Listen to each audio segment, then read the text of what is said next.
Bienvenue dans l'émission La vérité de l'Évangile avec Andrew Wommack, un ministère d'enseignement qui se concentre sur l'amour et la grâce inconditionnelle de Dieu. Et maintenant, voilà Andrew. Bienvenue dans notre émission La vérité de l'Évangile. Aujourd'hui, je continue à enseigner sur la manière dont on peut expérimenter ce que Dieu a de meilleur pour nous. Le titre de l'enseignement est « Vivre le meilleur de Dieu ». J'ai un tout nouveau livre sur le sujet que je vous encourage à vous procurer et nous avons également des CD et des DVD. Nous venons de commencer cette nouvelle série hier et pour résumer, je me suis efforcé de convaincre les gens que nous vivons en dessous de ce que Dieu a de meilleur pour nos vies. On se contente de moins et tant qu'il nous sera possible de vivre ainsi, rien ne changera. Ce que j'ai essayé d'établir dans l'émission d'hier, c'est que le premier pas dans la bonne direction qui vous permettra de connaître ce que Dieu a de meilleur pour votre vie est de ressentir une sainte insatisfaction par rapport au fait de vivre en dessous de ce à quoi Dieu vous a appelé. C'est vraiment puissant. Si vous avez manqué notre dernier épisode, je vous encourage à visiter notre site internet afin de réécouter cet enseignement parce qu'il était vraiment super. Laissez-moi maintenant vous lire 2 Chroniques chapitre 16 verset 9. « Car les yeux de l'Éternel parcourent toute la terre afin qu'il se montre fort en faveur de ceux qui sont d'un cœur parfait envers lui. En cela tu as agi follement, car désormais tu auras des guerres. » J'expliquerai la suite de ce verset plus tard. Pour l'instant, je veux me focaliser sur la première partie. Il est écrit « Les yeux de l'Éternel parcourent toute la terre afin qu'il se montre fort en faveur de ceux qui sont d'un cœur parfait envers lui. » Le fait de posséder un cœur parfait ne signifie pas qu'il ne faille avoir aucun défaut ou qu'il faille se comporter parfaitement. Dans la version NIV en anglais, ce passage parle plutôt de ceux dont les cœurs lui sont totalement dévoués. Cela fait tout simplement référence à ceux qui ont un cœur entier pour Dieu, ceux qui cherchent Dieu, qui ont faim de lui, ou encore, comme je l'ai mentionné dans mon enseignement hier, ceux qui en ont marre d'en avoir marre. Dieu recherche celui qui a cette attitude, celui qui a tout simplement soif de plus et qui ne va pas se contenter de moins que ce qu'il y a de meilleur.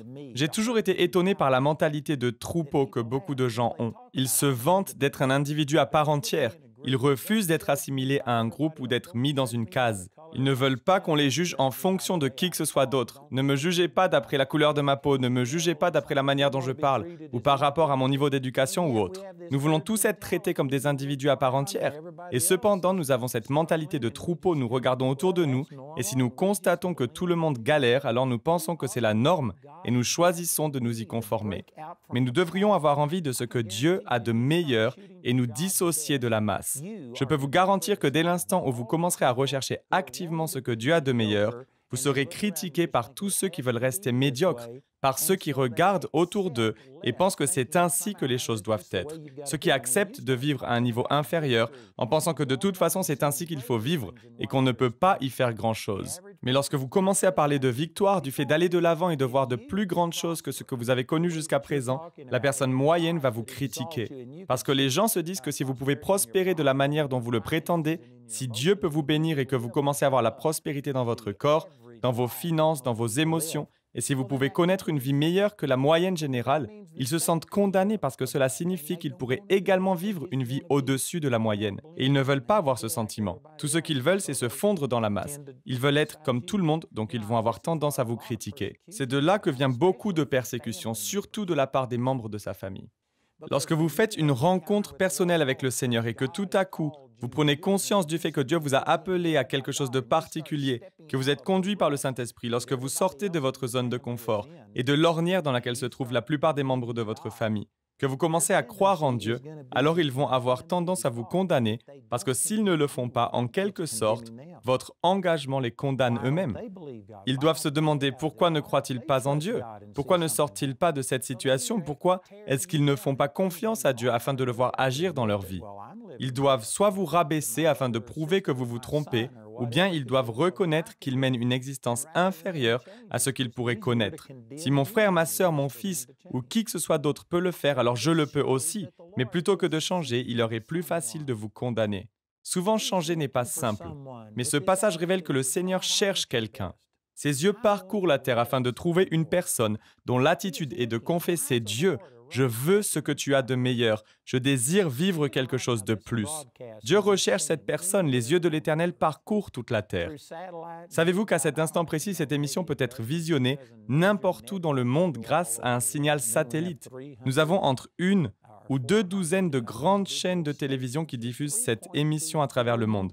Il y a également environ 400 stations indépendantes avec lesquelles nous travaillons. Au total, il y a donc potentiellement 3,2 milliards de personnes qui pourraient regarder cette émission. Elle est diffusée partout dans le monde, elle est accessible, peu importe où vous vous trouvez. J'ai moi-même voyagé jusqu'en Chine et j'ai pu m'entretenir avec certains locaux. Là-bas, ils n'autorisent même pas ce genre d'émission, mais grâce aux satellites, les gens parviennent à pirater ces chaînes et ils peuvent regarder notre programme, même si vous vous trouvez dans la région la plus isolée de Chine ou au fin fond de la brousse africaine, dans une case quelque part, peu importe où vous êtes, les yeux de l'Éternel parcourent la terre. Ils sont à la recherche aujourd'hui de celui qui dira « Dieu, ne cherche pas plus loin, me voici, j'ai soif de toi, je veux tout ce que tu as pour moi. » Et à nouveau, je dois dire que je suis surpris de voir à quel point les gens arrivent à se contenter du minimum. Ça m'étonnera toujours. J'ai rencontré des personnes dans le passé qui détestent leur travail, mais il leur faut bien un boulot afin de payer leurs factures, de manger et avoir une certaine liberté. Donc ils vont au travail tout en le détestant. Ils dépriment lorsqu'ils commencent leur semaine le lundi matin. Ils parlent du lundi comme étant le pire jour et ils attendent avec impatience la fin de la semaine. Ensuite, vendredi arrive et ils se disent « Dieu merci, c'est vendredi ». Ils se réjouissent parce qu'ils ont quelques jours de repos. Je peux vous dire que c'est triste de vivre de cette manière. Votre travail ne devrait pas seulement être alimentaire. Bien sûr, les finances sont importantes, mais il vous faut un travail qui vous permette d'utiliser ce que Dieu a placé à l'intérieur de vous et d'apporter votre contribution, de faire une différence. Vous devriez aimer ce que vous faites. Vous devriez savoir que vos efforts affectent les gens de manière positive. Même si vous avez un petit boulot qui pourrait vous sembler insignifiant, que vos tâches ne vous semblent pas être d'un grand intérêt, vous devriez pouvoir vous dire « J'ai l'opportunité d'influencer les gens qui travaillent ici. Je peux faire une différence dans la vie de ces personnes. Je suis là pour leur faire du bien, pour les bénir. » Vous devriez être enthousiaste au sujet de ce que vous faites. Si vous vous traînez jusqu'à votre travail le lundi et que vous ne vous réjouissez que lorsque le week-end arrive, que vous détestez votre boulot, alors je peux vous garantir que vous n'avez pas découvert ce que Dieu a de meilleur pour vous. Lorsque vous découvrez la volonté parfaite de Dieu pour votre vie, il y a une satisfaction et une joie qui viennent et vous ne les trouverez nulle part ailleurs. Vous devriez être enthousiaste et heureux au sujet de ce que vous faites. Lorsque vous vous levez le matin, vous devriez être rempli de joie. Vous devriez vous dire « Aujourd'hui, je vais accomplir la volonté de Dieu pour ma vie. » Et lorsque vous êtes dans la volonté parfaite de Dieu, vous êtes satisfait, vous êtes béni. C'est gratifiant. Je pense que j'ai déjà utilisé cet exemple auparavant. Mais un jour, j'étais à Charlotte, en Caroline du Nord. L'un de mes partenaires venait d'ouvrir sa propre entreprise. Et il a demandé à ses employés de se réunir. Il leur a dit qu'il serait payé pour la durée de cette réunion. Il leur a annoncé qu'il avait fait venir quelqu'un et qu'il était important qu'ils écoutent. Puis je me suis mis à prêcher. Après leur avoir parlé, je suis sorti et il y avait une femme à la réception. Elle était de type asiatique et je me suis dit que je ne l'avais pas vue lors de la réunion. Je lui ai demandé ce qu'elle faisait. Elle m'a répondu « Je suis la réceptionniste. Je suis la dernière arrivée et ils m'ont demandé de rester ici pour répondre au téléphone pendant que tous les autres employés étaient en réunion. » Ensuite, elle m'a demandé qui j'étais, je lui ai donné mon nom et elle m'a posé des questions sur ce que je faisais. Je lui ai répondu que j'étais un serviteur de Dieu. Et ses yeux se sont élargis. Elle m'a demandé « Serviteur de quel Dieu ?» Ce à quoi j'ai répondu « Je sers le Seigneur Jésus-Christ. » Ce à quoi elle a répliqué « Alors c'est vous ?» J'étais surpris, je lui ai demandé ce qu'elle voulait dire par là. Elle m'a alors expliqué qu'elle était bouddhiste et que la veille, lorsqu'elle pratiquait ses rituels, elle s'était arrêtée au beau milieu. Et c'est une très bonne illustration de l'émission d'hier et de ce que j'ai dit aujourd'hui, car il s'avère qu'elle est devenue insatisfaite par rapport à tous ces rituels. Elle savait qu'il devait y avoir quelque chose de plus. Donc ce jour-là, alors qu'elle pratiquait ses rituels, elle s'est arrêtée et elle a parlé à Dieu en lui disant qu'elle savait qu'il était réel. Elle a dit « Je sais qu'il y a un Dieu, mais le connaître ne peut pas se limiter à ce que je suis en train de faire. » Accomplir toutes ces choses sans conviction ne la satisfaisait plus. Elle en a eu marre d'en avoir marre. Elle n'en pouvait plus de ne plus en pouvoir et elle s'est dit qu'elle allait chercher quelque chose de plus. Elle a demandé à Dieu de se révéler à elle. Elle savait qu'il existait autre chose. Alors qu'elle exprimait cette insatisfaction, qu'elle demandait à Dieu de se révéler à elle, une boule de lumière lui est apparue. Elle pulsait et une voix s'est fait entendre qui lui a dit « Demain, j'enverrai un homme qui te dira qui je suis. » Alors elle a répété « C'est bien vous ?» Ce à quoi j'ai répondu « Oui, c'est bien moi. » Et j'ai eu l'opportunité de parler du Seigneur avec cette femme. Elle est née de nouveau et a été baptisée dans le Saint-Esprit. Lorsque j'ai quitté cet endroit et que je suis retourné à ma voiture, je peux vous dire que j'ai ressenti une satisfaction, une paix et un bien-être de savoir que j'étais exactement là où Dieu voulait que je sois. Il avait prévenu cette femme que j'allais être là. J'étais exactement là où je devais être. Il y a un sentiment de joie et de satisfaction lorsqu'on vit ce genre de situation qu'on ne pourra jamais connaître ou expérimenter en suivant sa propre voie, en allant son petit bonhomme de chemin.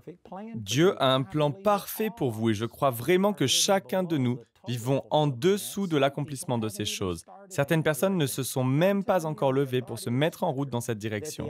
En me basant sur l'autorité de ce passage, je sais que les yeux de l'Éternel parcourent toute la terre. Où que vous soyez à ce moment précis, Dieu est en train de vous parler à travers cette émission.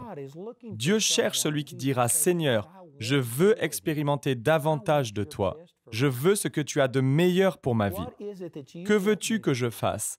Père, j'en ai marre. Je n'en peux plus de regarder passer le temps. » Vous savez, chaque jour qui passe et qui voit le soleil se lever et se coucher, c'est une journée que vous ne pourrez jamais revivre. Soit vous faites ce qu'il faut afin que cette journée compte et aille dans la direction de tout ce que Dieu a pour vous, ou bien si tout ce que vous faites est de survivre, alors vous continuerez à vous diriger dans la mauvaise direction et vous aurez perdu une autre journée.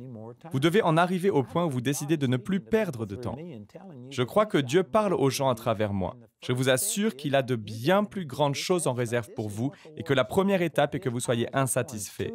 C'est ce que recherche le Seigneur. Les yeux de l'Éternel parcourent toute la terre à cet instant précis, à la recherche de quelqu'un. Votre réponse à cela devrait être de dire « Dieu, ne cherche pas plus loin. Me voici, je désire ce que tu as de meilleur. J'en ai marre d'en avoir marre. Je n'en peux plus de ne plus en pouvoir. Je refuse de me contenter du minimum.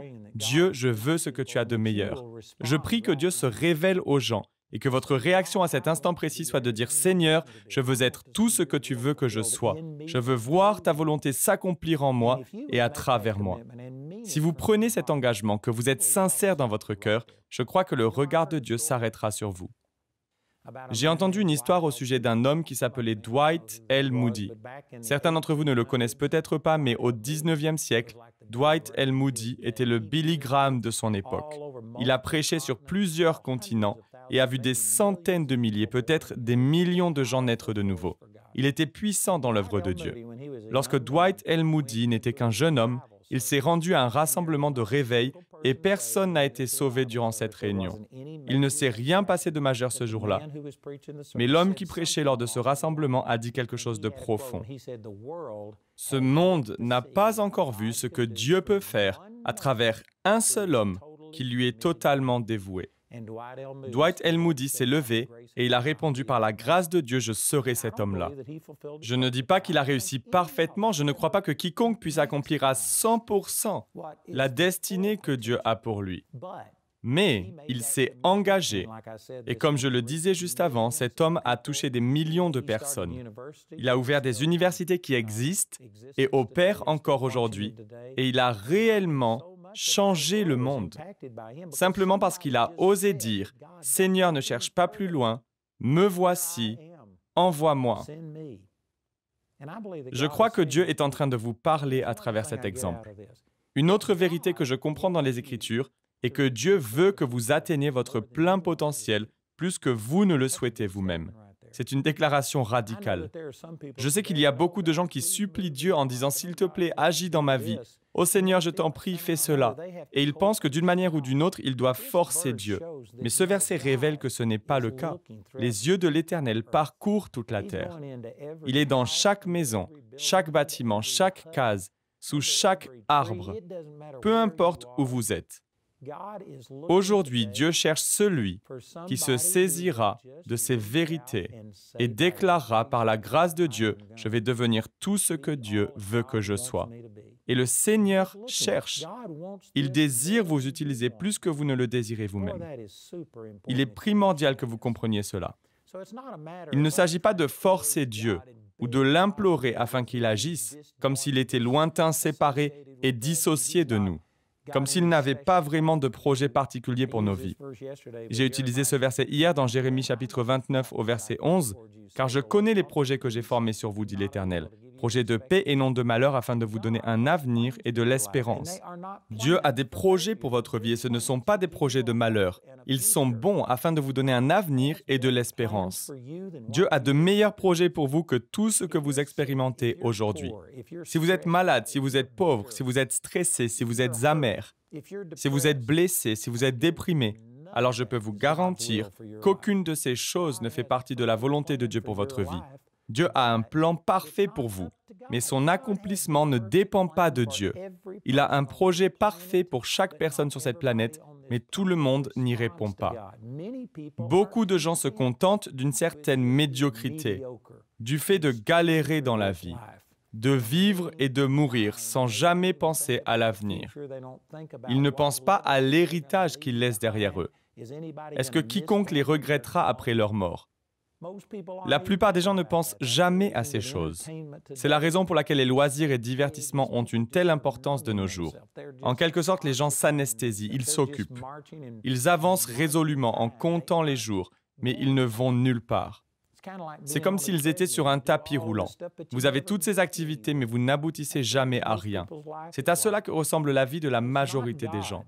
Ce n'est pas Dieu qui nous empêche d'atteindre notre plein potentiel. Au contraire, il cherche quelqu'un, mais c'est à nous d'initier le changement en disant « Seigneur, ne cherche pas plus loin, me voici, envoie-moi ». C'est ce qui est arrivé à Ésaïe au 6e chapitre du livre d'Ésaïe. Il a été témoin de la gloire du Seigneur et il est tombé la face contre terre en disant à Dieu « Je suis perdu car je suis un homme dont les lèvres sont impures. J'habite au milieu d'un peuple dont les lèvres sont impures. » En langage courant, c'est une manière de dire qu'il vivait dans une société impie et qu'il était lui-même impie. Mais il s'est repenti. C'est aussi vrai nous concernant aujourd'hui et lorsque nous nous repentons, lorsque nous décidons de changer, le Seigneur peut nous dire « Qui enverrai-je » ? Qui est celui que je peux envoyer? Et Ésaïe a répondu au Seigneur « Me voici, envoie-moi ». Notre réponse devrait être la même que celle d'Ésaïe. Et savez-vous qu'après avoir fait cette prière, Dieu a pris une pierre ardente sur l'autel et il a retiré l'iniquité de ses lèvres. Il a mis sa parole dans sa bouche et Dieu lui est apparu. Dieu lui a présenté l'opportunité, lui a révélé son potentiel. Mais si Ésaïe n'avait pas dit au Seigneur « Me voici, envoie-moi », alors ça ne se serait jamais réalisé. Je crois que Dieu se présente à vous aujourd'hui. Dieu vous a conduit à regarder cette émission. Vous ne le réalisez peut-être pas, mais je crois que c'est Dieu qui vous a inspiré à regarder cette émission. Il vous parle à travers moi aujourd'hui et votre réaction devrait être de dire « Seigneur, me voici, envoie-moi ». Dieu, me voici, fais ce que tu veux dans ma vie. Je désire ce que tu as de meilleur. Et c'est à vous d'initier ce changement. Dieu a de grands projets pour votre vie, pour la vie de chaque personne, mais très peu de gens en bénéficient.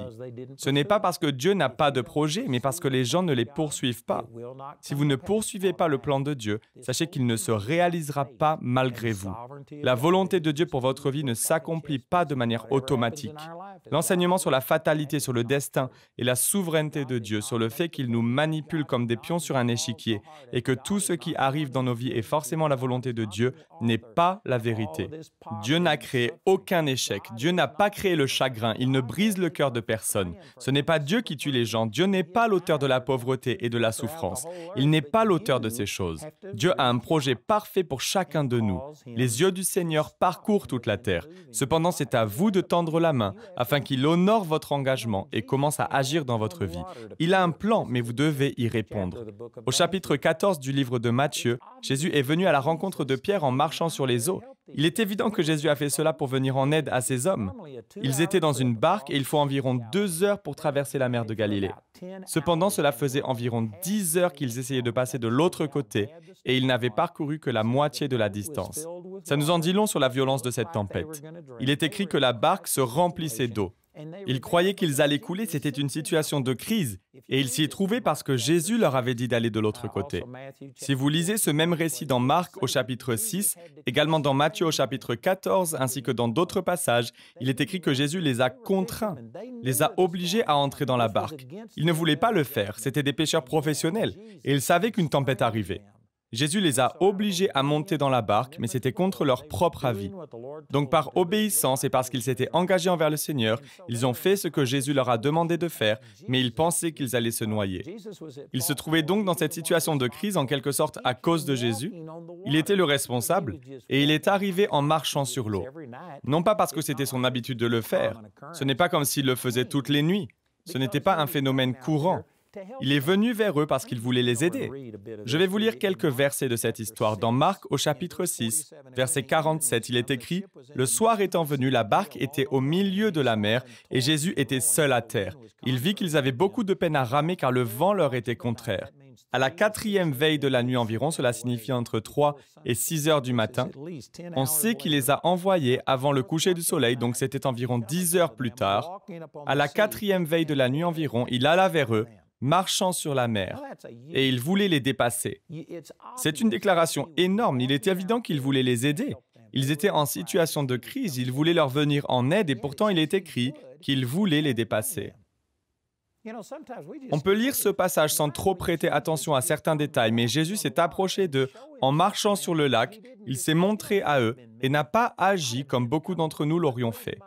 Si c'était moi, j'aurais accouru en agitant les bras, en leur criant « Les amis, la cavalerie arrive, tenez bon, je viens, je vais vous sauver ». C'est sans doute de cette manière-là qu'on se serait précipité dans une telle situation. On serait arrivé en leur faisant savoir qu'on était venu pour les sauver. Jésus a marché suffisamment proche afin qu'ils le voient, cependant il les aurait dépassés s'ils ne l'avaient pas interpellé. Ils ont dû appeler et demander l'aide du Seigneur afin qu'il agisse pour rétablir la situation.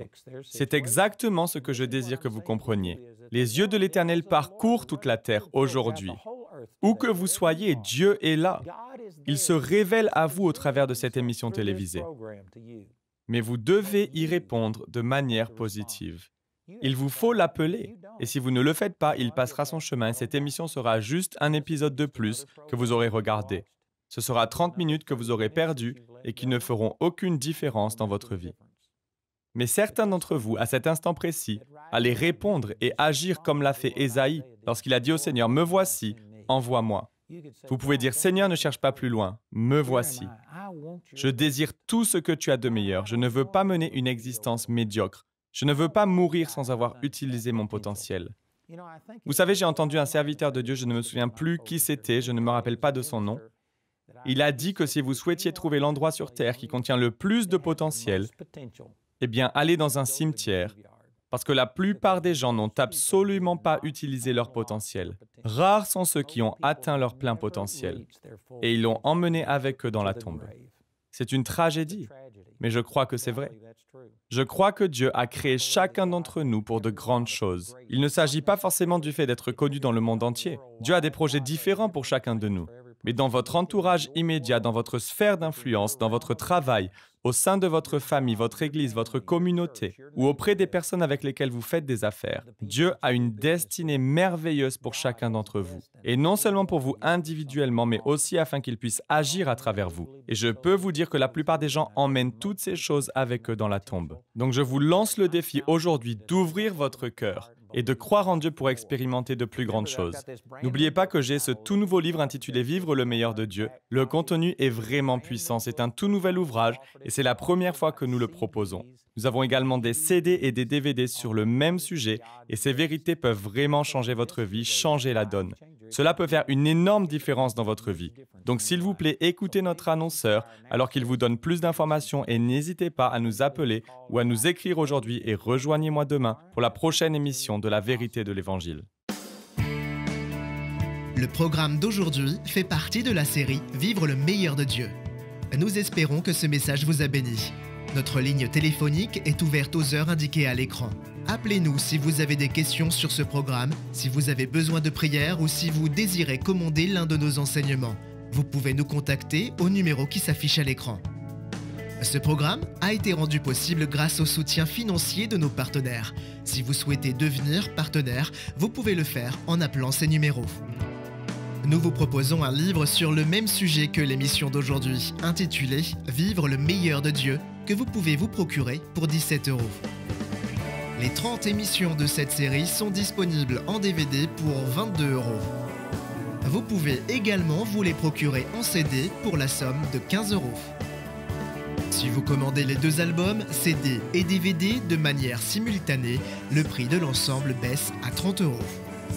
Vous pouvez aussi opter pour les fichiers audio MP3 et vidéo MP4 sur clé USB pour 24 €. Le guide d'études est pour l'instant seulement disponible en anglais.